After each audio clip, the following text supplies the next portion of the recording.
গল্প, ঠিকানা, লেখায় মিশু। ইফতি আর আমার বন্ধুত্ব 8 বছরের। বন্ধুত্ব থেকে থেকে অন্য কোনো সম্পর্ক হয়েছিল কিনা জানি না, তবে দুই পরিবারের সম্মতিতেই আমাদের বিয়েটা হলো।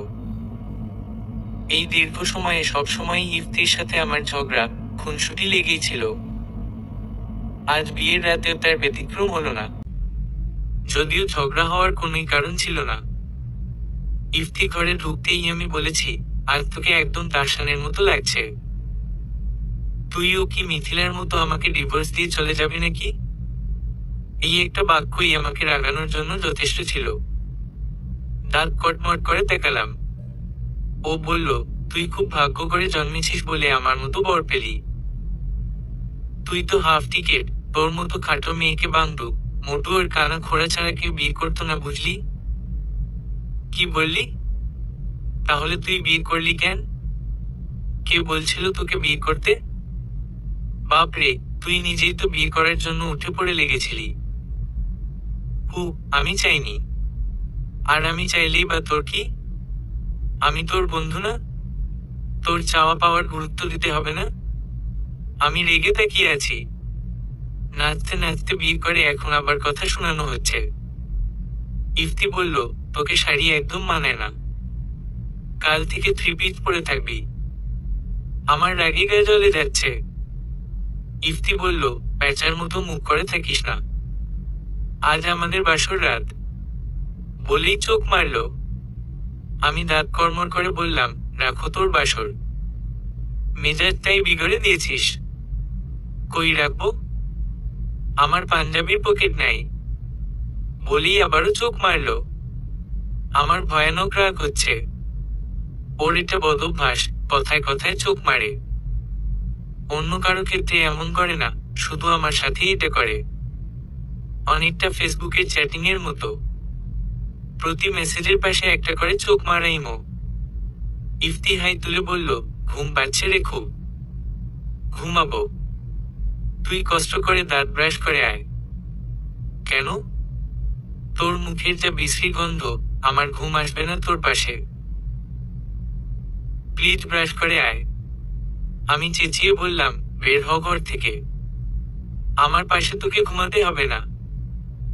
যাক বাবা, আমার বাড়ি, আমার ঘর, আর আমাকেই বলে বের হয়ে যেতে। হ্যাঁ যা, তোর সাথে এক ঘরে থাকা সম্ভব না। সাদিকি আর বললাম, তুই মিথিলার মতো আমাকে ছেড়ে চলে যাবি? আমার সাথে এক ঘরে ঘুমাতেই তোর আপত্তি, আর তুই করবি সংসার? ভূতের মুখে রাম নাম। আমি রেগে গিয়ে ওর গলাটা টিপে ধরে বললাম, তোকে মেরেই ফেলবো একদম। ইফতি কাশি শুরু করে দিয়েছে। আমি ছেড়ে দিয়ে তাকিয়ে আছি।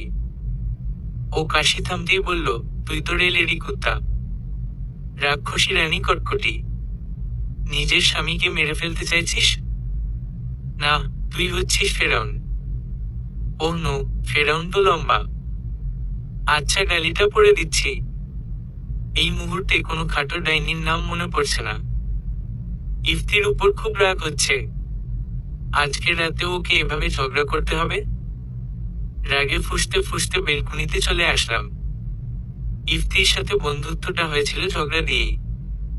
সেই 8 বছর আগের কথা। একদিন ক্লাসে স্যার আমার বান্ধবী সামিনাকে একটা প্রশ্ন করলেন। সামিনা উত্তর দিতে পারছিল না। আমি পাশ থেকে আস্তে করে উত্তরটা ওকে বলে দিলাম। সামিনার উত্তর পেয়ে স্যার ওকে ধন্যবাদ দিয়ে বসতে বললেন। ঠিক তখন ইফতি বলে উঠল, স্যার, ধন্যবাদটা তো মিশুর প্রাপ্য। স্যার জিজ্ঞেস করলেন, কেন? মিশু তো সামিনার হেল্পিং ভার্ব স্যার। হেল্পার বান্ধবী মানে? উত্তরটা মিশুই বলে দিল তো, তাই বললাম। আমরা ভ্যাবাচেকা খেয়ে বসে আছি। স্যার আমাকে দাঁড়াতে বললেন। আমি দাঁড়িয়ে মুখ কাচুমাচু করে আছি। স্যার বললেন, তুমি ওকে বলে দিয়েছ? আমি আমতা আমতা করে বললাম, হ্যাঁ স্যার। খুব পণ্ডিত হয়ে গেছো না? ক্লাসে বসে শুধু গল্প করো, আর কেউ পড়া না পারলে তাকে বলে দেওয়া হয়। Sorry sir. চুপ করো, তোমার পণ্ডিতি দেখবো এবার। স্যার বকা দিয়েই চলেছেন। আমি রেগে বাঁকা চোখে ইফতির দিকে তাকালাম। ইফতি শয়তানি হাসি হেসে একবার চোখ মারল। আমি তো একদম হতভম্ব। আমাকে বকা শুনিয়ে নিয়ে আবার চোখ মারা হচ্ছে। স্যার আমাকে এক নাগাড়ে 10টা প্রশ্ন করলেন। ভাগ্যিস উত্তরগুলো আমার জানা ছিল, নয়তো সেদিন আরো অনেক গালি খেতাম। স্যার বেরিয়ে যেতে ইফতির সাথে তুমুল ঝগড়া বাঁধিয়ে দিলাম। বেচারা প্রতিটা লজিকের পর একটা করে শয়তানি মার্কা হাসি দেয় আর চোখ টিপ মারে। আমি হতভম্ব হয়ে যাই আর রাগের মাত্রা বাড়তে থাকে। এভাবেই বন্ধুত্ব হয়েছিল আমাদের। একদিন ক্লাস পার্টির ব্যাপারে কথা বলার জন্য ইফতি আমার নাম্বারটা নিয়েছিল। সেই থেকে শুরু এসএমএস এ ঝগড়া। স্কুলে সারাদিন নানানভাবে আমাকে জব্দ করত, আর বাড়ি ফেরার পর শুরু হতো এসএমএস এ ঝগড়া। এভাবে একসাথে কলেজটাও শেষ করি। ভার্সিটিতে দুজন আলাদা ডিপার্টমেন্ট হলেও প্রতিদিনই দেখা হতো। আর সাথে থাকতো আনলিমিটেড ঝগড়া আর খুনসুটি। দেখতে দেখতে অনার্স কমপ্লিট করলাম। বাসা থেকে বিয়ে ঠিক করে ফেললো আমার। ইফতিকে হেসে হেসে বিয়ের দাওয়াত দিলাম।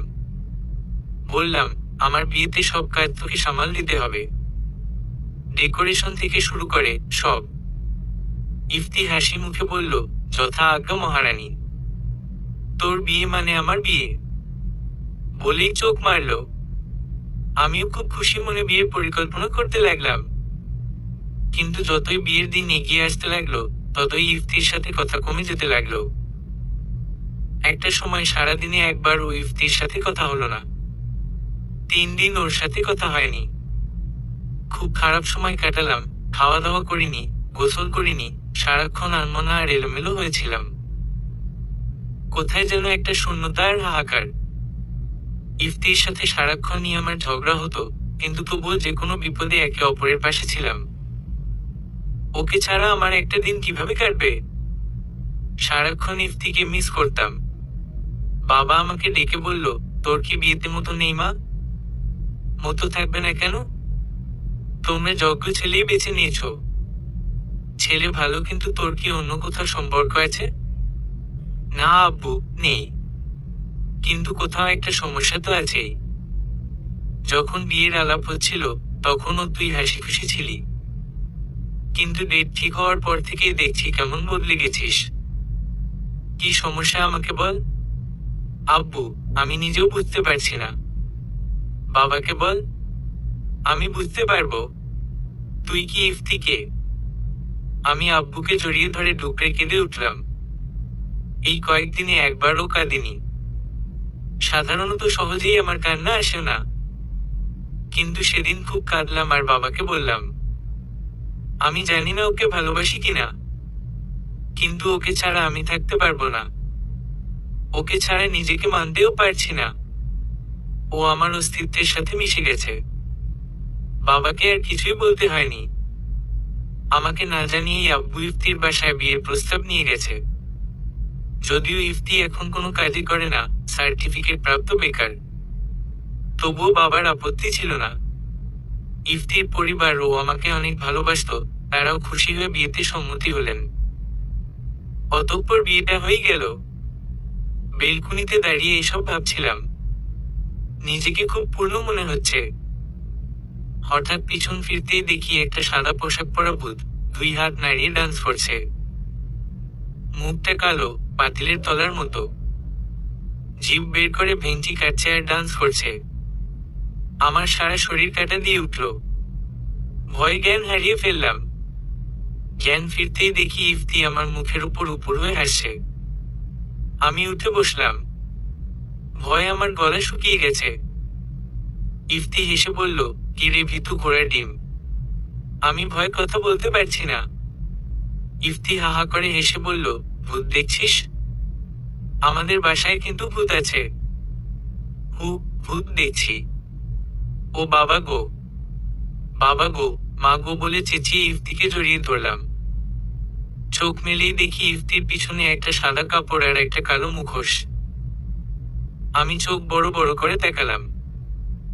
ইফতি আমাকে ছেড়ে দিয়ে সেগুলো এক হাতে ধরে বলল, এইগুলো ভূতের ড্রেস, তাই না? আমি একবার ইফতির দিকে তাকাচ্ছি, আরেকবার পোশাকটার দিকে তাকাচ্ছি। ইফতি বলল, ভূতের নাম কি জানো বউ? ভূতটার নাম হচ্ছে ইফতানা, ইফতির ফিমেল ভার্সন। বলেই চোখ মারল। আমি রেগে দাঁত কটমট করে তাকালাম। ইফতি বলল, এত রাগিস না, তুই রাগলে তোকে আরো কালো দেখায়।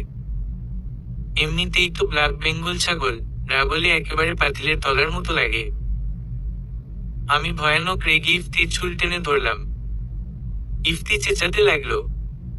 ইফতির চুল টানতে গিয়ে হাতে অনেক চুল উঠে আসল। বিরক্ত হয়ে ছেড়ে দিয়ে বললাম, এখন মাথায় কোনো আইডিয়া আসছে না, কিন্তু এর পেনাল্টি তোকে আমি দিবই। ইফতি দাঁত বের করে হেসে বলল, তোর ব্রেইনে মরিচা ধরেছে। 1 মিনিট দাঁড়া।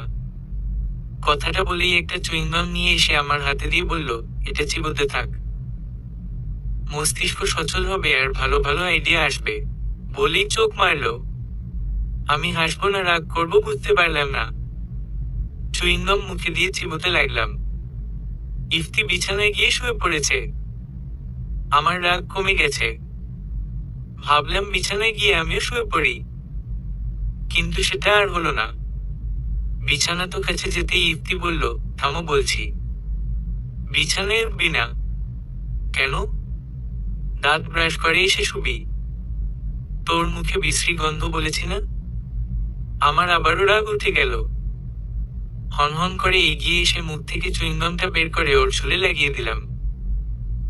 এবার বুঝুক কেমন লাগে। ইফতি চেঁচিয়ে বলল, এভাবে পেনাল্টি দিলি?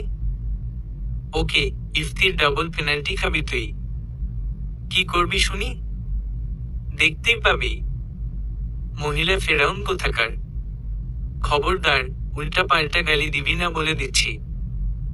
100 বার দিব। এরপর আরো কিছু বলতে গিয়ে কি যেন ভেবে ইফতি থেমে গেল। মিষ্টি সুরে বলল, আচ্ছা বাদ দে এসব। আমরা তো স্বামী স্ত্রী, তাই না?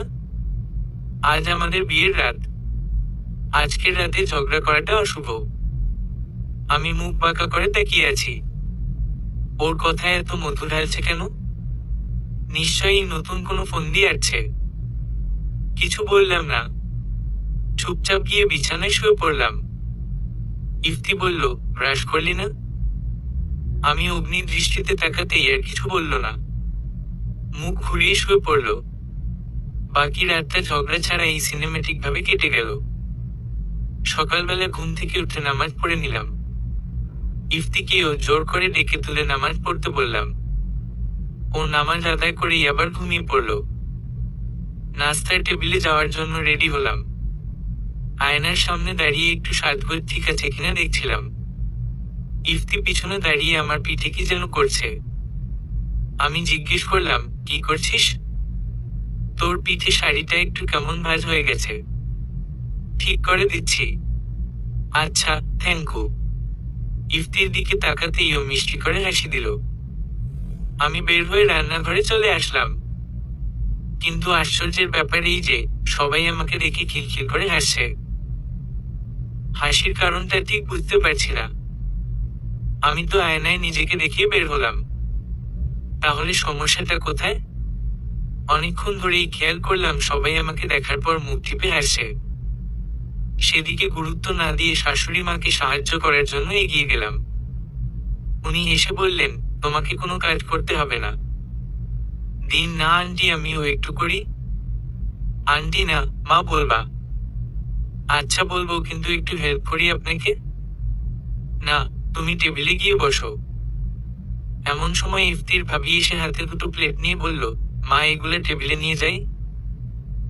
আমিও উৎসুক হয়ে বললাম, ভাবি আমাকে দিন। ভাবি এসে বলল, তোমাকে কাজ করতে হবে না। ভাবির হাসি দেখে ভ্যাবাচ্যাকা খেয়ে গেলাম। সবাই হাসছে কেন আমাকে দেখে? সন্দেহ জাগছে, নিশ্চয়ই ইফতি বাসায় কিছু একটা বলেছে। আমাকে জব্দ করতে তো ওর জুড়ি নেই। মুখ কাচুমাচু করে খাবার টেবিলে আসলাম। আমার শ্বশুর মশাই এসে বললেন, মিশু মা, তোমাকে আমরা কোনো কাজ করতে দিব না। কেন আব্বু? উত্তরে আব্বু শুধু হাসলেন। আমার মেজাজ বিগড়ে যাচ্ছে। এই কেমন মুশকিলে পড়া গেল। ইফতি এসে খাবার টেবিলে আমার মুখোমুখি বসে পড়ল। আমি জগ থেকে গ্লাসে পানি ঢালতে যাব এমন সময় মা বললেন, আমি ঢেলে দিচ্ছি। আমি একেবারে হতভম্ব। কেউ আমাকে কোনো কাজ করতে দিচ্ছে না, আবার হাসাহাসিও করছে। ইফতির উপর রাগ গর্জে উঠছে। নিশ্চয়ই কোনো ঘাপলা আছে। আমি ইফতির দিকে তাকালাম। ও একবার শয়তান মার্কা হাসি দিয়ে চোখ মারল। এবার আমি পুরোপুরি নিশ্চিত, একটা গোল বাঁধিয়ে ফেলেছে ইফতি। কোনোমতে খাওয়া শেষ করে ভাবিকে ডেকে নিয়ে এসে কারণ জিজ্ঞেস করলাম। উত্তরে ভাবি হেসে বলল, মিশু, তোমার পিঠে একটা কাগজ ঝুলছে। তাতে লেখা, আমি খুব অলস, দয়া করে আমাকে কেউ কোনো কাজের কথা বলবেন না। বলেই ভাবি ফিক করে হেসে ফেলল। আমি তো তেলে বেগুনে জ্বলে উঠলাম। এত বড় পেনাল্টি দিয়ে দিল। ভাবি কাগজটা খুলে আমার হাতে ধরিয়ে দিয়ে বলল, দুনিয়ায় এত ছেলে থাকতে এই বান্দরটার লেজে ঝুলে পড়লে কেন? আমি কিছু বললাম না। ভয়াবহ রাগ হচ্ছে। ঘরে পায়চারি করতে করতে চিন্তা করতে লাগলাম কিভাবে এর বদলা নিব। কিছুতেই রাগ কমছে না। প্রতিবেশীরা নতুন বউকে দেখার জন্য এসেছে। তাদের সামনে পুতুল সেজে বসে আছি আর ভাবছি কিভাবে ওকে নাচানো যাবে। মাথায় একটা দুষ্ট বুদ্ধি এসে গেল। আজ বিকেলবেলা হবে আসল খেলা, কে কাকে কয়টা গোল দেয় সেটাই দেখা যাবে। পরিকল্পনা বাস্তবায়ন হলে ইফতির মুখের অবস্থা কেমন হবে সেটা ভেবেই হাসি পাচ্ছে। রুমে এসে দেখি ইফতি মশাই ছবি এডিট করছে। ওকে দেখে রাগে ফুঁসতে লাগলাম।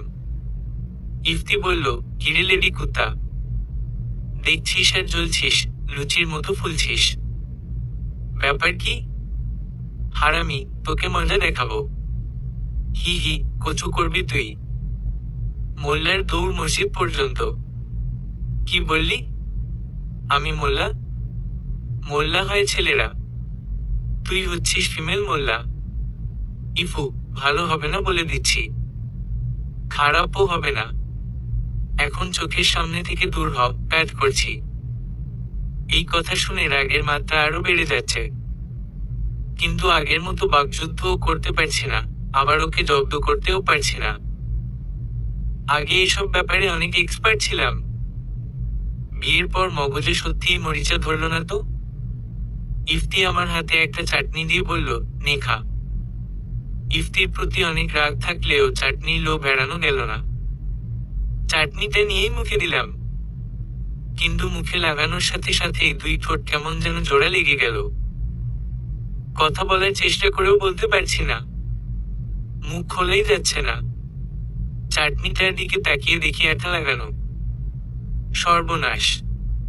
আমার মুখ সেলাই করে দিল আঠা দিয়ে। এবার কথা বলবো কি করে? অগ্নিদৃষ্টিতে তাকালাম ইফতির দিকে।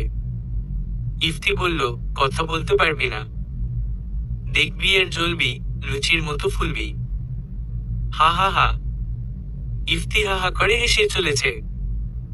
আমি এক ছুটে বাথরুমে এসে মুখ ভালোভাবে ধুয়ে ফেললাম। তবুও আঠা যাচ্ছে না। সুপার গ্লু লাগিয়ে দিয়েছে কিনা কে জানে। হতভম্ব হয়ে রুমে আসলাম। ইফতি আমাকে দেখে চোখ মারলো, দেখ কেমন লাগে। চুপ থাক কুত্তা, তুই লেডি কুত্তা। আমার চুলের চুইংগাম এখনো ছাড়ে নাই। বদলা নিব না? সকালে আমার পিঠে সাইনবোর্ড ঝুলিয়ে দিয়েছিলি কেন? যাতে আমার বউটাকে দিয়ে কেউ কোনো কাজ করিয়ে না নেয়। বলেই চোখ মারল। আমাকে রীতিমতো সবার চোখে হাসির পাত্র বানিয়ে দিয়েছে। এখন আবার ঢপ মারা হচ্ছে। আজ বিকেলে তোকে নাচাবো ইফতি, বুঝবি কত পানিতে কত জল। আয়নায় তাকিয়ে দেখি আমার পুরো মুখে কালি, হাতেও কালি লেপটে আছে। বিকট একটা চিৎকার করলাম। আমার চিৎকার শুনে বাসার সবাই এসে হাজির। মা জিজ্ঞেস করলেন, কি হয়েছে মিশু? ইফতি বলল, আম্মু মিশু মুখে লোশন দিচ্ছিল, কিন্তু আয়নায় তাকিয়ে দেখে লোশন আলকাতরা হয়ে গেছে। সকলে হেসে উঠল। তার মানে এটা ইফতির কাজ। লোশনে কালি মিশিয়ে রেখেছে। এত দুষ্টু কেউ হয়? আমি রেগে ওর দিকে তাকালাম। ইফতি শয়তান মার্কা হাসি দিয়ে চোখ টিপ মারল। আমার আরো রাগ হচ্ছে। সবার সামনে কিছু বলতেও পারছি না। আমার শ্বশুর মশাই বললেন, তোদেরকে নিয়ে কি যে করব। ইফতি জবাব দিল, আব্বু আমি কি তোমার অফিসে বসবো নাকি নতুন চাকরি খুঁজবো? হঠাৎ চাকরি করার শখ জাগলো কেন? সদ্য বিয়ে করেছি, কাজ না করলে বউকে খাওয়াবো কি? বাবা বললেন, এমন ভাবে বলছিস যেন তোর বউ পৃথিবীর সবচেয়ে বড় কাঁদক। উপস্থিত সকলে হেসে উঠল। আমি অবাক হয়ে বাবার দিকে তাকালাম। ইফতি বলল, তাই তো আব্বু, কোনো বেকার বিয়ে করতে চাইলে সবাই বলে বিয়ে করে বউকে খাওয়াবি কি? তার মানে তো বউই সবচেয়ে বড় খাদক, তাই না? এভাবে বলিস না, মহিলারা খেপে যাবেন।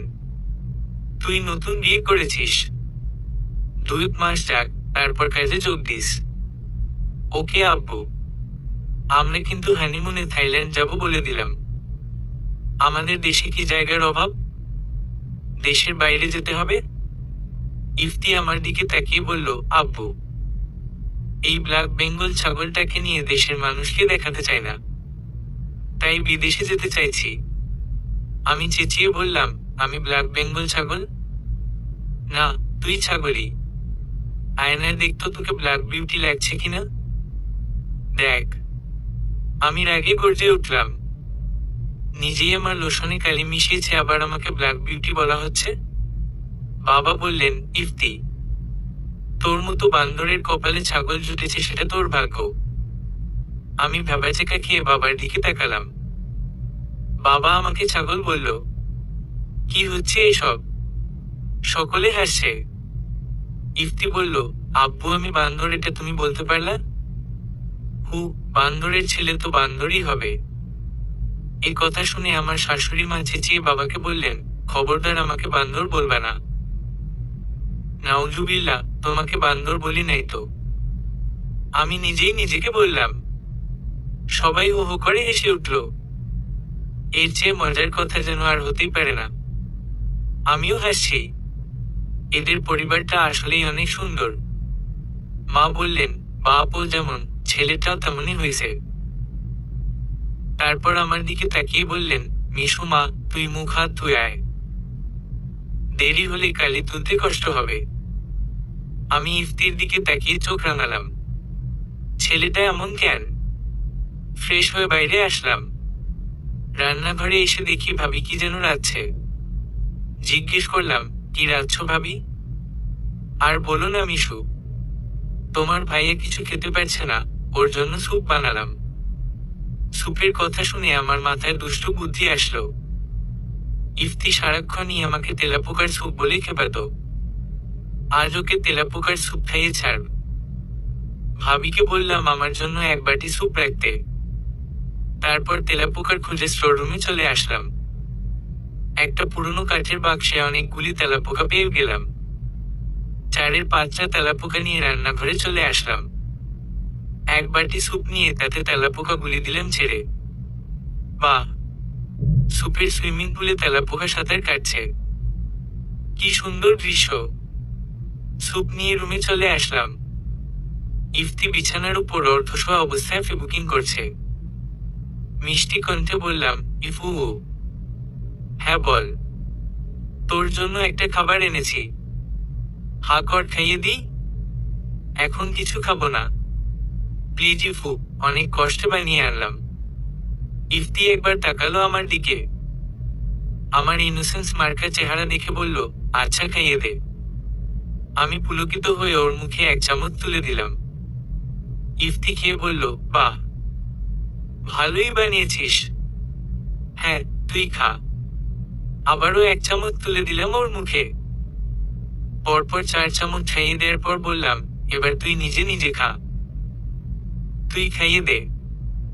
আমি ফেসবুক চালাচ্ছি। আরে আমার কাজ আছে। নিজে হাত দিয়ে খা না ইফু। আচ্ছা দে। আমি স্যুপের বাটিটা ইফতির হাতে দিলাম। বাটির দিকে তাকিয়ে ইফতির চোখ স্বাভাবিকের চেয়ে 4 গুণ বড় হয়ে গেল। স্যুপের উপর মরা তেলাপোকা ভেসে বেড়াচ্ছে। চেঁচিয়ে বলল, এইগুলো কি? তেলাপোকার স্যুপ। কি? ইফতি লাফিয়ে উঠে মুখ কেমন করতে লাগলো। ওর মুখের ভঙ্গি দেখে আমি হাসিতে ফেটে পড়লাম। ইফতি ওয়াক করে উঠল। আমি বাথরুম দেখিয়ে দিয়ে বললাম, বাথরুম এইদিকে।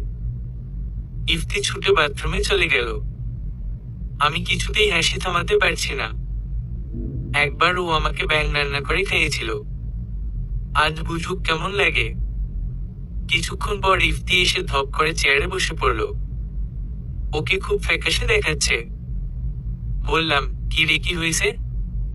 তুই কথা বলবি না ডাইনি? হি হি হি। স্যুপ ভালো হয়নি? হ্যাঁ, যথেষ্ট ভালো হয়েছে। এত বেশি ভালো হয়েছে যে আমার হজমের চেয়েও বেশি কিছু হয়ে যাচ্ছে। এমা, কি হচ্ছে? বদহজম। আমি হো হো করে হেসে উঠলাম। প্রচুর মজা পাচ্ছি। ইফতি বলল, অনেক বমি করছি রে মিশু। বমি করলি কেন? কোনো সুখবর? আমি বুঝি মা হব? ইফতি খেপে গিয়ে আমার দিকে তাকালো। আমি এবার ওর স্টাইলে শয়তান মার্কা হাসি দিয়ে চোখ মারলাম। ইফতি বলল, তুই একটা টেম্পু। হি হি। কেন? মা হবি তুই আর বমি করবো আমি? হি হি হি। দূর হ আমার চোখের সামনে থেকে। এর পেনাল্টি তোকে দিবই মিশুর বাচ্চা মিশু। আমি মিশু না, আমি ব্ল্যাক বেঙ্গল ছাগল, পৃথিবীর সবচেয়ে বড় খাদক। যাবি এখান থেকে? আমি হাসতে হাসতে রুম থেকে বেরিয়ে আসলাম। আজ খুব জব্দ হয়েছে বেচারা ইফতি। আজ বউ ভাত। সারা বাড়িতে মেহমান গিট করছে। আমার কোনো কাজ নেই, তাই নেচে নেচে বেড়াচ্ছি আর মনে মনে ফোন দিয়ে আসছি কিভাবে ইফতিকে জব্দ করা যায়। বারান্দায় অনেকগুলো প্লাস্টিকের চেয়ার রাখা। চেয়ার দেখেই আমার মাথায় একটা দুষ্ট বুদ্ধি এসে গেল। এই চেয়ারে আঠা লাগিয়ে ইফতিকে বসতে দিব। বসার পর যখন উঠে দাঁড়াবে, চেয়ারটা ওর পিছনে লেগে যাবে। দারুণ মজার হবে ব্যাপারটা। যেমনই ভাবা তেমনই কাজ।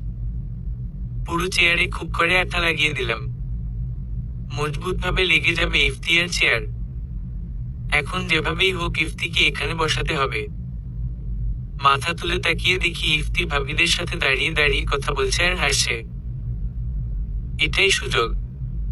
এখনই ওকে চেয়ারে বসিয়ে ছাড়। চেয়ারটা নিয়ে গিয়ে ওকে বললাম, দাঁড়িয়ে আছিস যে, বসো এখানে। বলা মাত্রই ইফতি চেয়ারে ধপ করে বসে পড়ল। আমার মনে লাড্ডু ফুটছে। এইবার বুঝবে মজা কাকে বলে। আসন্ন মজাদার দৃশ্যটা দেখার জন্য অধীর আগ্রহে অপেক্ষা করতে লাগলাম। একজন ভাবি জিজ্ঞেস করলো, মিশু তোমাদের দুজনের বোঝাপড়া কেমন? আমি অপ্রস্তুত হয়ে গেলাম। হঠাৎ এই প্রশ্ন। শুধুই কি খুনসুটিই হয়, নাকি সুখ দুঃখ ও ভাগাভাগি হয়? সবই হয় গো ভাবি, শুধু প্রেমটাই হয় না। কেন? ইফতি বলল, এই ব্ল্যাক বেঙ্গল ছাগলটার সাথে কে প্রেম করবে? আমি ইফতি জীবনে ওর প্রেমে পড়ব না। আমি চেঁচিয়ে বললাম, বিয়ে করলি কেন কুত্তা? তোকে করুণা করে বিয়ে করেছি। তোর মতো হাফ টিকেটকে আমি ছাড়া আর কে বিয়ে করবে? আমি হাফ টিকেট? জি, 3/4। ইফু, ভালো হবে না বলে দিচ্ছি। কি হবে তাহলে? দাঁড়ালেই বুঝবি। দাঁড়াও না বাবু, দাঁড়াও। ইফতি দাঁড়িয়ে পড়ল। আমি খুশিতে লাফিয়ে উঠলাম। যা হবার কথা ছিল তাই হয়েছে। চেয়ারটা ইফতির পিছনে লেগে গেছে। খুশিতে হাততালি দিতে লাগলাম। ইফতি বসে তো চেয়ারও বসে, ইফতি দাঁড়িয়ে পড়ে তো চেয়ারটাও ওর পিছে আটকে থাকে। ভারী মজার দৃশ্য। ঘর শুদ্ধ সবাই হেসে উঠল। আমি তো হাসতে হাসতে গড়াগড়ি খাচ্ছি। মা এসে বলল, এ কি ইফতি, চেয়ার আটকে গেল কিভাবে? ইফতি আটকে উঠল, আম্মু ওই ডাইনিটার ডায়নামো এটা। ডায়নামো? সবাই আরো জোরে জোরে হাসতে লাগলো। অবশেষে অনেক টানাটানির পর ইফতি এর চেয়ারটাকে আলাদা করা হলো। কিন্তু ইফতির পাঞ্জাবির কিছু অংশ ছিঁড়ে চেয়ারে লেগে গেছে। ওর আগে ফুসতে ফুসতে রুমে চলে গেল। আমার শ্বশুর মশাই আমাকে বলল, বান্দরটাকে দারুণ জব্দ করা হয়েছে। কিন্তু মিশু, এবার ইফতি তোমাকে কিভাবে পেনাল্টি দেয় দেখো। প্রস্তুত থেকো। হু বাবা, 8 বছর ধরে তো এইরকমই সহ্য করে আসছি। ফ্রেন্ড আর সমবয়সী রিলেশন গুলো খুব মজার হয়। হ্যাঁ, কিন্তু অবশ্যই আপনার মতো বাবা থাকতে হবে। বলেই বাবাকে জড়িয়ে ধরলাম। এই পরিবারটা আমার খুব আপন, যেন নিজেরই বাবা মা। রুমে এসে দেখি ইফতির অবস্থা বগলের তলে বিস্ফোরার মতো। বারবার টয়লেটে ছুটছে। আমি হেসে বললাম, কি সমস্যা? বারবার যাচ্ছি। এটা তোর তেলাপোকার স্যুপের ফল। আহারে, কতবার গিয়েছি জানিস? বারবার যাস কেন? বাথরুমে গিয়ে বসে থাকলেই পারিস। বালিশ নিয়ে যা, ওখানেই ঘুমাস। বলেই শয়তান মার্কা হাসি দিলাম। ইফতি রেগে বলল, খুব মজা তাই না? Why not? তোকেও আমি তেলাপোকা ডান্স করাবো মিশু। মনে থাকে যেন। ওকে ওকে, মিশু অলওয়েজ রেডি। অনেক আনন্দ ও হই হুল্লোড়ের মধ্য দিয়ে বৌভাতের প্রোগ্রাম শেষ হলো। কিন্তু ইফতির অবস্থা ভয়ানক। পাতলা পায়খানার প্রকোপে বেচারা শান্তিমতো বসতেও পারছিল না। আমার একদিকে হাসি পাচ্ছে, অন্যদিকে রাগ হচ্ছে নিজের কাজের জন্য। আর যাই হোক, ইফতির কষ্ট আমার সহ্য করতেও কষ্ট হয়। রাত্রিবেলা বসে বসে গয়নাগুলি খুলে রাখলাম। ইফতি এসে পিছন দিক থেকে জড়িয়ে ধরল। আমি লজ্জায় নীল হয়ে বললাম, হঠাৎ কি হলো? তুই আমার বউ মিশু? জানিস আমার বিশ্বাসই হচ্ছে না তুই আমার নিজের বউ। তোকে সারা জীবনের মতো করে পাবো এটা কখনোই কল্পনাও করিনি। আমিও তো কখনো ভাবিনি তোর সাথে আমার বিয়ে হবে। আমাকে কখনো ছেড়ে যাবি না তো? আমি হেসে পিছন ফিরে ইফতির দিকে তাকালাম। কিন্তু ওর দিকে তাকানো মাত্রই ভয় আমার আত্মায় শুকিয়ে গেল। এ কে? এটা তো ইফতি নয়। সানডে হরর স্পেশালের ভূতের মতো দেখতে। ও বাবা গো, দাঁতগুলা কি বড় বড়, মুখে রক্ত লেগে আছে, চুলগুলা খাড়া খাড়া, কপালে ভুতুড়ে দাগ, গাল কাটা। বাবা গো, আমি শেষ। শেষ হয়েও শেষ হয়নি। ভেবেছিলাম মরে টরে গেছি, কিন্তু না, চোখ মেলে দেখি ইফতি আমাকে ধরে রেখেছে। বারবার ভূতটার চেহারা চোখের সামনে ভাসছে। ভালো করে ইফতির দিকে তাকালাম। এটা আসলেই আমার ইফতি তো, নাকি কোনো ভূত? ও বাবা গো, আমি আবারও চেঁচিয়ে উঠলাম। ইফতি বলল, কি হয়েছে মিশু? ভু ভু ভু, তোতলাচ্ছিস কেন? কি হয়েছে বল? ভু ভু ভূত। ভূত দেখেছিস? হু, শোন, আমাদের বাসায় ভূত আছে। অশরীরী আত্মা, আবার মাঝে মাঝে শরীরের আকার নিয়ে আসে। হি হি হি। আমার গলা শুকিয়ে গেল ভয়ে। সত্যিই কি ভূত আছে নাকি? কালকে তো ইফতি ভূত সেজেছিল, কিন্তু আজকের ভূতটা আসল না নকল? ভয় কাঁপতে কাঁপতে ইফতির বুকে মুখ লুকালাম। ইফতি খিলখিল করে হাসছে। অনেকক্ষণ নীরবে কেটে যাওয়ার পর ইফতি আমাকে ছেড়ে দিয়ে বলল, মেয়েদের এই ন্যাকামি আমার অসহ্য লাগে। আমি ভেবাচেকা খেয়ে বললাম, ন্যাকামি মানে? এই যে ভূত ভূত বলে ভয় কাঁপছিস, পৃথিবীতে ভূত বলতে কিছু নেই। তাহলে ওই ভূতটা? ওটা তো ইফতা না। কাল বলিনি তোকে, ওটা ইফতির ফিমেল ভার্সন। তার মানে তুই আবার আমাকে ভয় দেখালি? ভয় পাইয়ে দিয়ে আবার বলছিস মেয়েদের ন্যাকামি সহ্য হয় না? ইফতি চোখ মারল। আমি রেগে ওর দিকে তাকিয়ে আছি। এমন সময় পিঠে কি যেন নড়াচড়া করছে। পিঠে হাত দিয়ে চেঁচিয়ে উঠলাম। আমার চুলের বেনিতে কি যেন একটা। বেনিটা সামনে নিয়ে আটকে উঠলাম। আমার লম্বা চুলের বেনির শেষে একটা ইঁদুর ঝুলছে। ইফতি ইঁদুরটাকে আমার চুলের সাথে বেঁধে দিয়েছে। আমি হাসবো না রাখবো বুঝতে পারছি না। ইঁদুরটা লাফালাফি করছে আমার চুলে। হাত দিয়ে ধরতেও পারছি না, আবার চুপচাপ দেখতেও পারছি না। ইঁদুর বাবাজি সমান তালে আমার চুলে নাচানাচি করছে। ইফতি খিলখিল করে হাসছে। আমি তো একেবারে এই কেমন ফাজলামি। আমি রাগি রাগি মুখে তাকিয়ে আছি দেখে ইফতি নিজেই আমার চুল থেকে ইঁদুরটা খুলে নিল। তারপর ইঁদুরের লেজ ধরে আমার মুখের সামনে সেটা ঝুলিয়ে নাচাতে লাগলো। আমি আটকে উঠলাম। এই ছেলেটাকে নিয়ে আর পারি না। ইফতি জানালা খুলে ইঁদুরটা ফেলে দিয়ে এসে আমার পাশে বসলো। আমি বললাম, সাবান দিয়ে হাত ধুয়ে আয়। হ্যান্ড ওয়াশ দিয়ে ধুলে হবে না? উইল, ভিম যা পারিস তাই দিয়ে ধুয়ে আয়। ইফতি হাতটা আমার নাকের উপর ধরে বলল, দেখ কেমন গন্ধ। আমি চেঁচিয়ে উঠলাম, যাবি তুই? ইফতি হু হু করে হাসতে হাসতে বাথরুমে চলে গেল। ও বেরিয়ে আসার পর বললাম, কিরে এখন শরীর কেমন? অনেকটাই ভালো। ইফতি এসে আমার সামনে বসলো। ওর দিকে তাকাতেই চোখাচোখি হলো। মুখ ধুয়ে এসেছে, মুখে বিন্দু বিন্দু পানি জমে আছে। কপালে চুলের সামনের দিকটা ভেজা। খুব মিষ্টি দেখাচ্ছে ওকে। কেমন মায়াবী চাহনিতে তাকিয়ে আছে আমার দিকে। ওর চোখের দিকে তাকিয়ে আমার কেমন যেন লাগতে শুরু করেছে। বুকের ভিতরে ধুকপুকুনিটা বাড়তে শুরু করেছে, অন্যরকম এক ভালো লাগা কাজ করছে।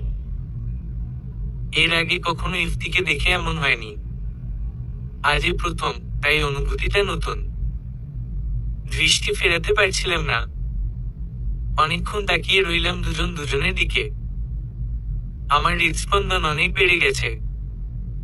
ইফতির প্রেমে পড়ে যাচ্ছি নাকি? আমি দৃষ্টি ফিরিয়ে নিলাম। ইফতি একটু কাছে এগিয়ে আসলো।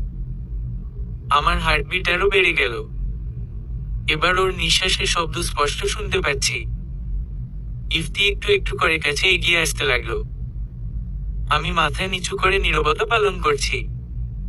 ইফতি আমার একদম কাছে চলে আসলো।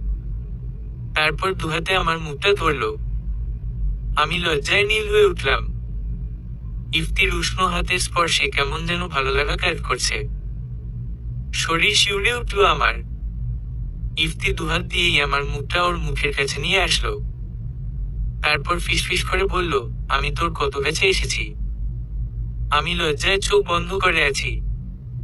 ইফতি বলল, কখনো কি ভেবেছিলি এত কাছে আসবো? আমি মাথা নাড়লাম। ইফতি বলল, আর একটু কাছে আসি। আমি লজ্জায় কথা বলতে পারলাম না। মাথা নেড়ে না বললাম, একটু। উহু। ইফতি বারণ শুনল না, আরো কাছে টেনে নিল। আমার শরীরের সমস্ত ইন্দ্রিয় শিহরিত হচ্ছে। এমন সময় মোবাইলটা বেজে উঠল। দুজনেই চমকে উঠলাম। ইফতি বিরক্তির সুরে বলল, ফোন আসার আর সময় পেল না? আমি হেসে ফোনটা হাতে নিলাম। আম্মু কল দিয়েছে, কিন্তু রিসিভ করার আগেই ফোন বন্ধ হয়ে গেল। চার্জ নেই ফোনে। ইফতি বলল, ভালো হয়েছে। মোবাইল রাখো এদিক। আমি হেসে বললাম, চার্জে লাগিয়ে দিই? না, পড়ে দিস। ইফতির চোখের দিকে তাকিয়ে আমি লজ্জা পেয়ে হাসলাম। ও বলল, কি রে মিশু পাগলি? কিছু না। ইফতি গান গেয়ে উঠল। আমি তোর চোখের দিকে তাকিয়ে কিছু বলতে চাই তোকে। ইফতি গান গেয়েই চলেছে। আমার এত বেশি ভালো লাগছে যা বলে বোঝানো সম্ভব না। ফোনটা নিয়ে এসে চার্জে লাগিয়ে দিলাম। আমার মুখে প্রশান্তির হাসি। কিন্তু চার্জে লাগিয়ে দেওয়ার সময় ঠিক কি হয়ে গেল বুঝতে পারলাম না। আমার শরীর কেঁপে উঠল, মাথা ঝিমঝিম করে উঠল। হাতটা যেন কেটে নিল এমন মনে হচ্ছে। শরীরে ইলেকট্রন চলে এসেছে হয়তো। বুঝতে পারলাম বিদ্যুৎ শক লেগে গেছে। হাত সরিয়ে নিলাম ঠিকই, কিন্তু কিছুই বুঝতে পারলাম না। মাথা ঘুরে উঠল, অনেক দূরে ছিটকে পড়ে গেলাম। মেঝেতে পড়ে যাওয়া মাত্রই মাথায় আঘাত পেলাম, হাতটাও অবশ হয়ে যাচ্ছে। সারা শরীরে যন্ত্রণা হচ্ছে, সব শিরা উপশিরা কেন ছিঁড়ে যাচ্ছে। খুব কষ্ট হচ্ছে আমার। আর কিছু বলতে পারি না, অচেতন হয়ে পড়লাম। চোখ মেলে তাকাতেই নিজেকে আবিষ্কার করলাম হাসপাতালের বেডে। শরীরে যন্ত্রণা হচ্ছে, মাথাটা ভারী হয়ে আছে। ডান হাতটা যেন অবশ হয়ে আছে। খুব ফুটবল বোধ করছি। মাথা ঘুরে তাকিয়ে দেখি ইফতি চেয়ারে বসে মাথা নিচু করে আছে। আমি উঠে বসার চেষ্টা করলাম, একটু কষ্ট হলেও উঠে বসলাম। তারপর ডাকলাম, ইফতি। ইফতি মুখ তুলে তাকালো। ওর চেহারা দেখে চমকে উঠলাম। একই হাল হয়েছে চেহারার। মুখটা শুকিয়ে গেছে, চুলগুলো এলোমেলো, দেখেই বোঝা যাচ্ছে খুব টেনশনে ছিল। উঠে এসে অনেকক্ষণ অপলকভাবে তাকিয়ে রইল আমার দিকে। তারপর চোখের পানি ছেড়ে দিল। আমি অবাক হয়ে তাকিয়ে আছি। এই প্রথম ইফতিকে কাঁদতে দেখছি। বললাম, এই পাগল কাঁদছিস কেন? আমার তো কিছুই হয়নি। ইফতি চোখ মুছে বলল, খুব ভয় পেয়ে গিয়েছিলাম রে। তোর কিছু হয়ে গেলে আমি কিভাবে বাঁচতাম? আমার কিছু হয়নি তো। এই তো আমি ভালো আছি। হয়নি কিন্তু হতে পারতো। আমি এতটা ভয় পেয়েছিলাম যে কাল থেকে কিচ্ছু বুঝতে পারছি না। পাগলের মতো ঘুরছি শুধু। আমার মেজো চাচা ইলেকট্রিক শক খেয়ে মারা গেছে। এখন ভয়ের কিছু নেই। শুধু মাথায় একটু ব্যথা পেয়েছি আর হাতে। আর কিছু হয়নি আমার ইফু।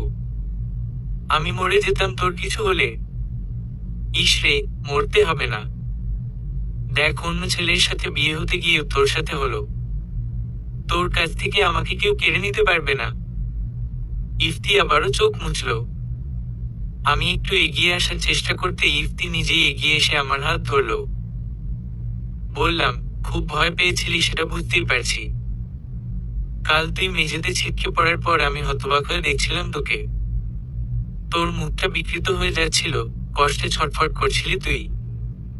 বিশ্বাস কর, আমারও ঠিক ততটাই কষ্ট হয়েছে। আমিও তোর মতোই ছটফট করছিলাম। কিন্তু যখন তুই একেবারে অচেতন হয়ে পড়লি আমি ভেবেছিলাম তুই হয়তো আমাকে ছেড়ে। ইফতি আর কিছু বলতে পারল না, কেঁদে ফেললো আবারও। আমি ওর চোখ মুছে দিয়ে বললাম, কাঁদবি না তো মেয়েদের মতো। তুই আর কখনো ইলেকট্রিক লাইনে হাত দিবি না বলে দিলাম। কেন? শোন, মৃত্যু যেভাবে লেখা আছে সেভাবেই হবে। যদি কোনো অ্যাক্সিডেন্টে মরণ লেখা থাকে তো। ইফতি আমার মুখে হাত দিয়ে বলল, এমন কথা বললে আমি নিজেই তোকে মেরে ফেলবো একদম। তোর চেহারা এমন উদ্ভ্রান্তের মতো দেখাচ্ছে কেন? বউ মরলে বুঝি এমন হবি? না, আমার কিছু হবে না। তুই মরার 40 দিনের মধ্যেই আর একটা বিয়ে করে ফেলবো। তাহলে এখনই মেয়ে ঠিক করে রাখো। কেন? এই যাত্রায় বেঁচে গিয়েছি কিন্তু এর পরের বার সত্যিই মরে যাব।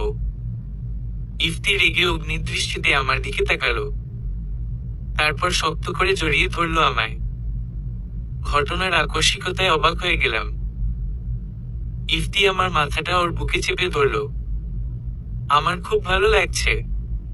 মনে হচ্ছে ওর বুকেই পৃথিবীর সবচেয়ে সুখের জায়গা। আমার পুত্রে শরীরটা ওর শরীরের সাথে মিশে এক হয়ে গেল। অনেকক্ষণ নীরবে কেটে যাওয়ার পর ইফতি আমায় ছেড়ে দিয়ে বলল, তুই এত মিষ্টি কেন রে? আমি হাসার চেষ্টা করে বললাম, কেন? তোকে জড়িয়ে ধরে এত ভালো লাগে কেন? হা হা হা। ইফতির কথায় খুব মজা পেয়েছি। হাসি থামাতে পারছি না। ইফতি বাসায় ফোন দিয়ে আমার জ্ঞান ফেরার কথা জানালো। কিছুক্ষণের মধ্যেই শ্বশুর বাড়ির সবাই এসে হাজির। শাশুড়ি মা খাবার রান্না করে নিয়ে এসেছেন। কিন্তু ইফতি কাউকে খাইয়ে দিতে দিল না। নিজেই আমার পাশে বসে আমাকে তুলে খাওয়াতে লাগলো। আমি বললাম, কিরে তুই আবার তেলাপোকার স্যুপ খাওয়াবি না তো? হ্যাঁ খাওয়াবো। তাহলে কিন্তু হসপিটালের বেডে হেগে ল্যাড়াফেড়া করে ফেলবো। আমার কথা শুনে সবাই হেসে উঠল। ইফতি বলল, এই অবস্থায় তোর মুখে রসিকতা আসছে মিশু? আমি তোর বউ না? ইফতি কিছু বলল না। বাবা বললেন, ওরা থাক, আমরা বাইরে যাই। তারপর সবাই বেরিয়ে গেল। ইফতি একটু কাছে এসে বলল, একটু আগে যে নার্সটা এসেছিল ওকে ভাল লাগছে, লাইন করিয়ে দে না। আমার মেজাজ গরম হয়ে গেল। আমি ওর বউ এটা কি ভুলে গেছে ইফতি? ও বলল, কি দেখছিস শকুনের মতো?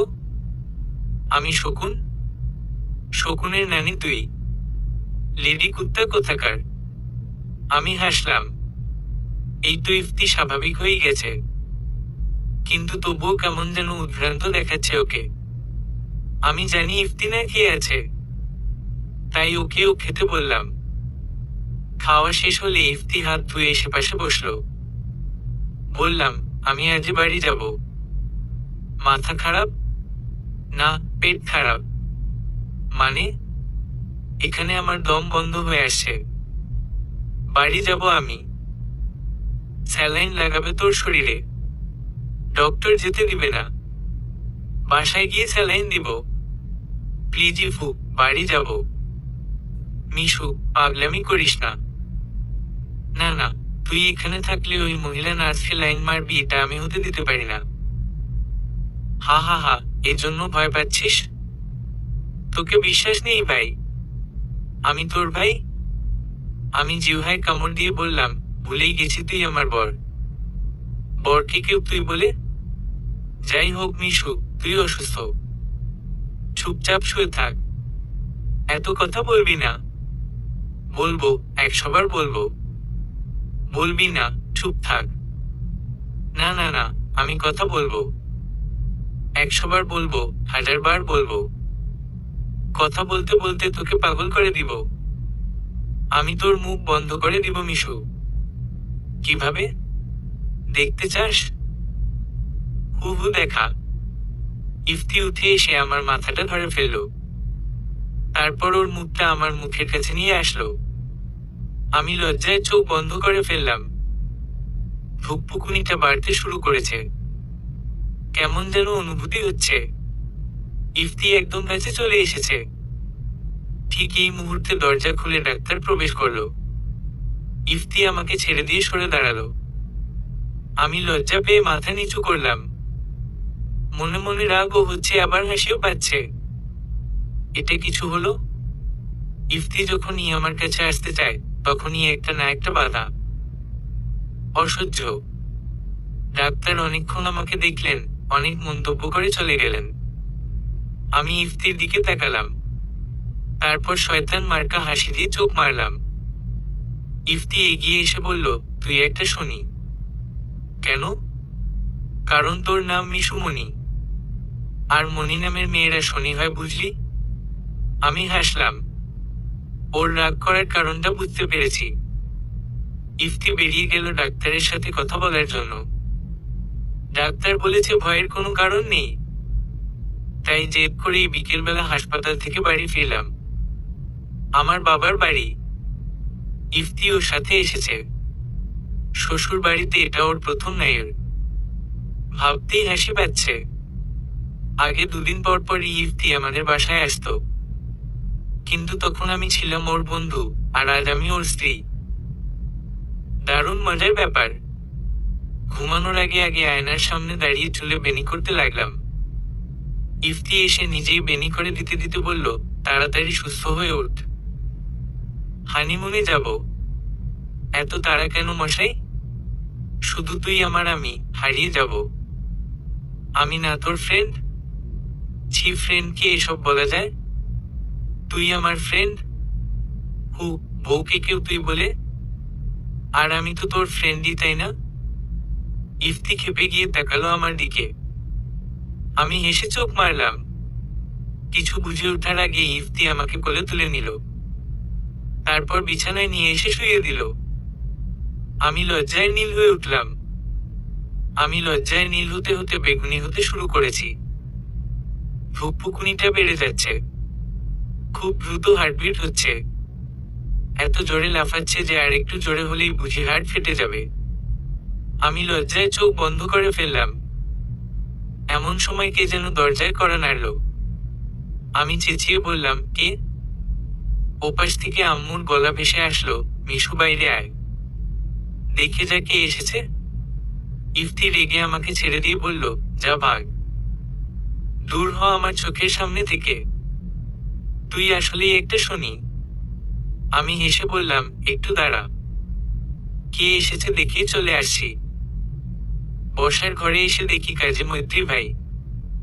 মৈত্রী সাহেব আমার টোপ ভাই। অর্থাৎ মামাতো, চাচাতো, খালাতো, ফুফাতো কিংবা নানাতো, এইসব ভাইয়ের মধ্যে যে কোনো একটা ভাই। দূর সম্পর্কের আত্মীয়। কিন্তু আমার ছোটবেলা থেকেই আমাদের বাসায় অনেক আসতেন, তাই আমার সাথে সম্পর্কটা অনেকটাই ভালো।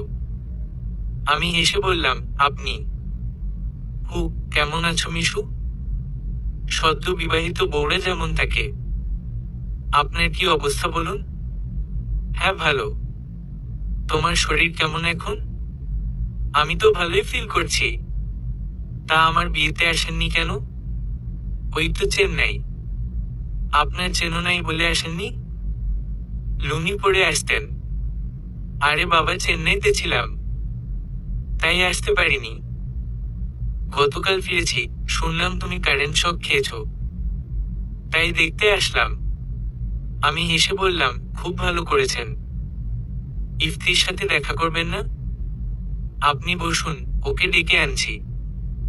করব, আগে তোমার সাথে একটু গল্প করি। আমি মনে মনে বললাম, গল্প করার মতো মুড নাই। যত তাড়াতাড়ি পারেন ঘুমান গিয়া।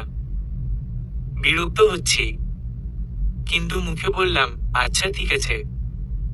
কাল অনেক কথা হবে, আজ ঘুমাবো। ও আচ্ছা, তাহলে ইফতির সাথেও কাল কথা বলবো। তুমি গিয়ে ঘুমাও। ওকে, গুড নাইট। আমি রুমের দিকে পা বাড়ালাম। মৈত্রী পিছন থেকে ডেকে বলল, মিশো একটু দাঁড়াও। আমি ঘুরে দাঁড়ালাম। মৈত্রী এগিয়ে এসে আমার হাতে একটা ঘড়ি পরিয়ে দিতে দিতে বলল, বিদেশ থেকে এনেছি তোমার জন্য। আমি মনে মনে বললাম, ভালো করেছেন। এবার হাতটা ছেড়ে দিয়ে আমাকে উদ্ধার করুন। কিন্তু মুখে বললাম, থ্যাঙ্কস। খুব সুন্দর। আচ্ছা, এবার ঘুমাও গিয়ে। Best wishes for your married life. Thanks. মুখে হাসি ফুটিয়ে রুমের দিকে আসলাম। ইফতি রাগি রাগি মুখে দরজায় দাঁড়িয়ে আছে। আমি বললাম, কি রে, এখানে কেন? তোর প্রেম করা দেখলাম। কি বললি? ভালো তো।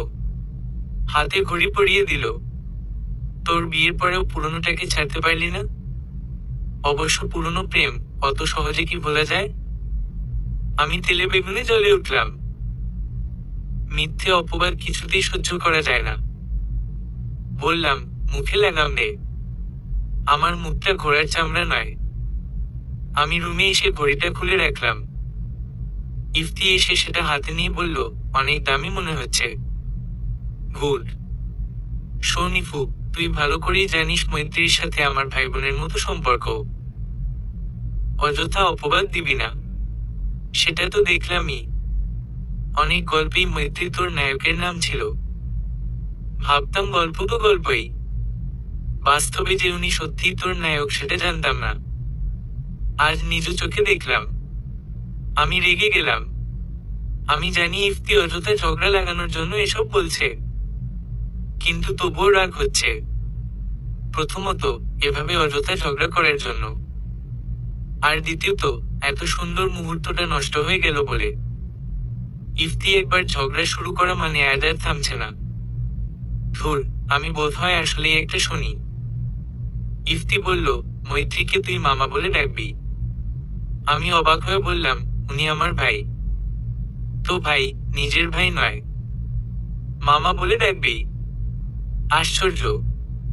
তা তো মনে হবেই। বয়ফ্রেন্ডকে কি আর মামা বলা যায়? ইফতি, মুখ সামলে কথা বল। আমার মুখ সামলানোই আছে। তোর তো ভাই হাত সামলাতে পারে না, আর আমি মুখ সামলাতে না পারলেই দোষ। এবার আমি ভয়াবহ রেগে গিয়ে ইফতির সামনে এসে বললাম, খবরদার ইফু, চুপ করে থাক, নয়তো ভালো হবে না। আমার রুমে থাকিস না, ওই ভাইয়ের রুমে গিয়ে ঘুমা যা। এবার আর রাগ সামলাতে পারলাম না।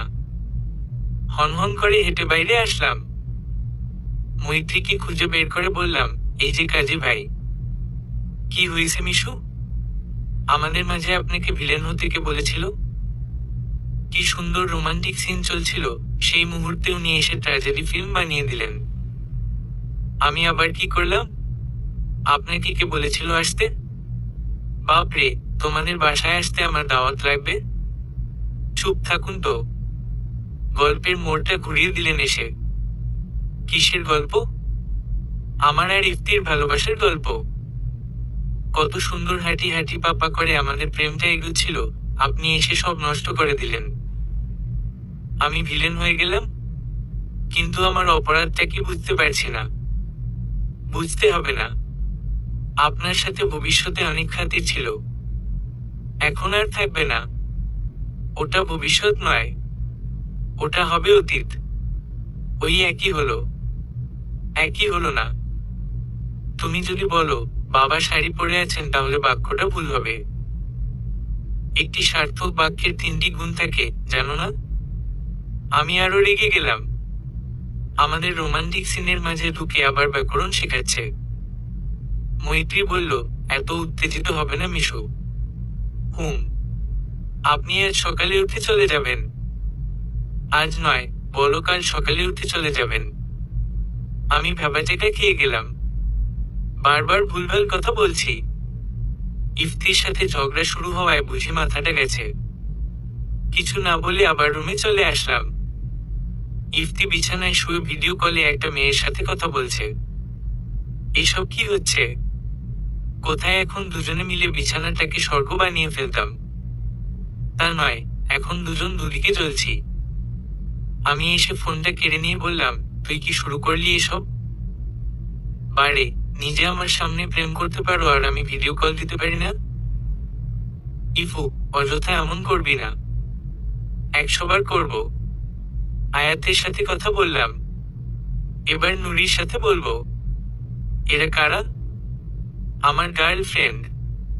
ইফু, ভালো হবে না বলে দিচ্ছি। খারাপটাই হোক। এই কথা বলে ইফতি ফোনটা নিয়ে কথা বলতে বলতে বেলকুনিতে গিয়ে দাঁড়ালো। আমি একা সোফায় চুপটি মেরে বসে আছি। প্রায় 40 মিনিট ধরে ইফতি ফোনে কথা বলছে। এগুলো ওর ফাজলামো ছাড়া কিছুই নয়। আমাকে জব্দ করার জন্য এসব করছে। কিন্তু এত সুন্দর মুহূর্তটা নষ্ট হয়ে গেল ভেবেই আমার মন খারাপ লাগছে। অনেকক্ষণ বসে থাকার পরেও ইফতি আসলো না। কথা বললেই চলেছে। আমি সোজা আম্মুর রুমে চলে আসলাম। আম্মু বলল, কি হয়েছে মিশু? হানিমুনে যাব, ব্যবস্থা করে দাও। আচ্ছা, কয়েকটা দিন যাক, আমি কালই যাব। এত বড় অ্যাক্সিডেন্ট হয়ে গেল। তোর শরীর ভালো না, এখন তোকে যেতে দিব না। কয়েকদিন পর যাস। ঠিক আছে, আমি কারেন্টে হাত দিয়ে মরে যাব। তখন বুঝবে সবাই। মিশুকে ছাড়া কিভাবে থাকো তাই দেখব। আম্মুকে আর কিছু বলার সুযোগ না দিয়ে সেখান থেকে চলে আসলাম। কিছুই ভালো লাগছে না। জব্দ করার একটা সীমা থাকে। ইফতি আমার সাথে এবার একটু বেশি বেশিই করছে। এবার আমিও দেখাবো মজা। মনটা খুব অশান্ত হয়ে আছে। সে তার ঠিকানা হারিয়ে ঠিকানা খুঁজছে। ইফতি কি কখনো বুঝতে পারবে এই অনুভূতির কথা? সারা বাড়ি ছুটে বেড়াচ্ছি, কিছুই ভালো লাগছে না। মৈত্রী হয়তো সকালে উঠেই চলে যাবে, কিন্তু হারিয়ে ফেলা সুন্দর রাতটার কথা ভেবে বড়ই আফসোস হচ্ছে। দাদির ঘরের দরজায় এসে উকি দিয়ে বললাম, দাদি আসবো? মিশু, আয়। ভিতরে ঢুকে দাদির পাশে বসলাম। দাদি বলল, ব্যাপার কি বনু? বরকে রেখে বুড়ির ঘরে? সে সৌভাগ্য কি আর আছে বনু? বর তো নয়, যেন ঝাল মরিচের গুঁড়া। খুব জ্বালায় না? প্রচুর। সোহাগ করে তো? কি হাগ? সোহাগ সোহাগ। সোহাগ তো ইফতির চাচাতো ভাইয়ের নাম। আরে পাগলি, ভালো টালো বাসে তো? ভালো বাসে, কিন্তু টালো আবার কিভাবে বাসে? দাদি হাসলো। আমিও হেসে বললাম, ভালো তো বাসেই।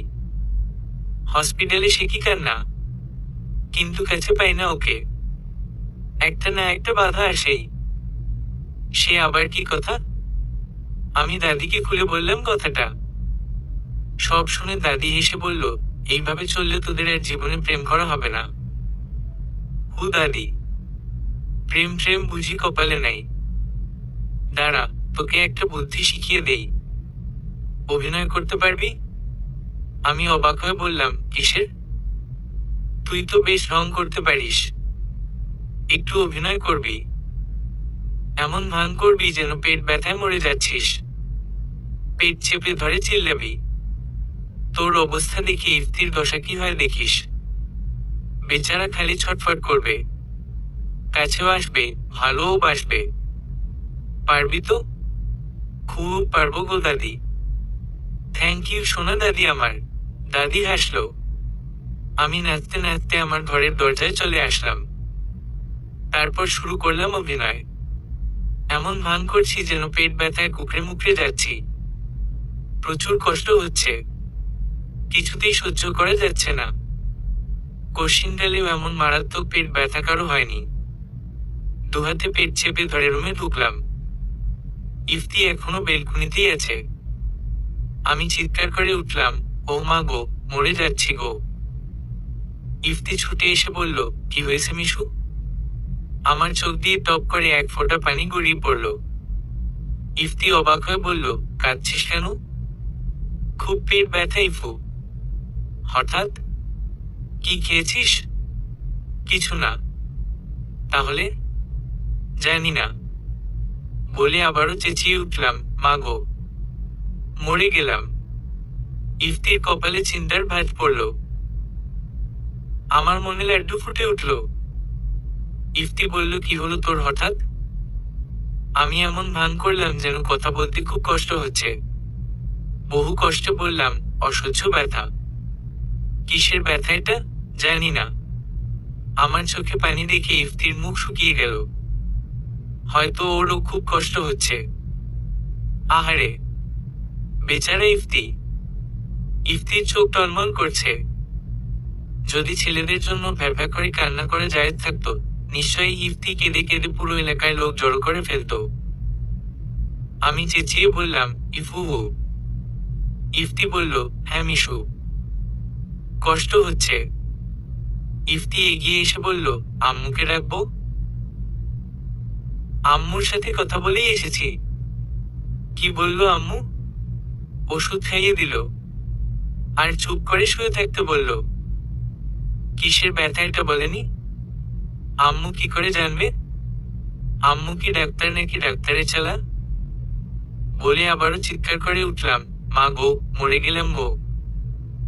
ইফতি এসে করুণভাবে তাকিয়ে আছে। ওর চোখে মুখে চিন্তার ছাপ। অস্থির হয়ে উঠেছে। আমার বেশ মজা লাগছে। ইফতি বলল, মিশু তুই প্লিজ চুপ করে শুয়ে থাক। হুম। ইফু আমি বুঝি মরে যাব? ইফতি চেঁচিয়ে বলল, খবরদার আরেকবার বললে আমি নিজেই মেরে ফেলবো তোকে। খুব কষ্ট হচ্ছে রে। আমার দুগাল বেয়ে অশ্রুর বন্যা বইছে। নিজের কান্না দেখে নিজেই ক্রাশ খেলাম। আমি যে চেষ্টা করলেই এত ভালো কাঁদতে পারি জানা ছিল না। ইফতি বলল, মিশু। হুম। খুব কষ্ট হচ্ছে? হুম। ইফতি এগিয়ে এসে বিছানায় বসে পড়ল। আমাকে বলল, শান্ত হয়ে শুয়ে থাক। আমি আর একটু ঢং করে বললাম, ডান হাতটা অবশ হয়ে আছে ইফু। আমি যদি মরে যাই, তুই কাকে নিয়ে বাঁচবি? মিশু, মরার কথা বলবি না প্লিজ। আমি আবারও চেঁচালাম। আর মুখ বিকৃত করছি। কথা বলতে কষ্ট হচ্ছে তবুও বলছি। ইফতি আমার হাত ধরে বলল, এত ভয় পাচ্ছিস কেন? তারপর আমার চোখ মুছে দিল। আমি মনে মনে মহা খুশি। দাদির বুদ্ধিতে কাজ হয়েছে। বললাম, খুব খারাপ লাগছে। নিঃশ্বাস নিতে কষ্ট হচ্ছে। ইফতি আমাকে বুকে টেনে নিল। আহা, এই মুহূর্তটার জন্যই এত অপেক্ষা। খুশিতে মনটা টকবক করছে। আমি কোথায় যেন হারিয়ে যাচ্ছি। ইফতি দুহাতে আমার মুখটা ধরে বলল, তুই আমাকে ছেড়ে কোথাও যেতে পারিস না। আমি যেতে দিব না। তাহলে এত জ্বালাস কেন? এটা অভ্যাস হয়ে গেছে। একটু তো ভালোবাসতেও পারিস। বলে আবারও চিৎকার করলাম। ইফতি আমাকে জড়িয়ে ধরে বলল, এখন থেকে ভালোও বাসবো। সত্যি তো? এই যে তোকে ছুঁয়ে বললাম। আমিও ইফতিকে শক্ত করে ধরলাম। ওর বুকে মাথা রেখে প্রশান্তিতে ছেয়ে গেল মনটা। এই তো আমি আমার ঠিকানা পেয়ে গেছি। মনে হচ্ছে পৃথিবীর সবচেয়ে সুখের জায়গা। ইফতি বলল, ব্যথা কমেছে? আনন্দের ঠেলায় ব্যথার কথা ভুলেই গিয়েছিলাম। একটু চেঁচিয়ে বললাম, না কমেনি। আমার কপালে ইফতির ঠোঁটের স্পর্শ অনুভব করলাম। মুহূর্তেই পরম সুখের আবেশে হারিয়ে গেলাম। ইফতি বলল, আই লাভ ইউ মিশু। আমি আরো শক্ত করে চেপে ধরলাম ওকে। এবার আর আটকাবে কে? থ্যাংক ইউ দাদি। সমাপ্ত।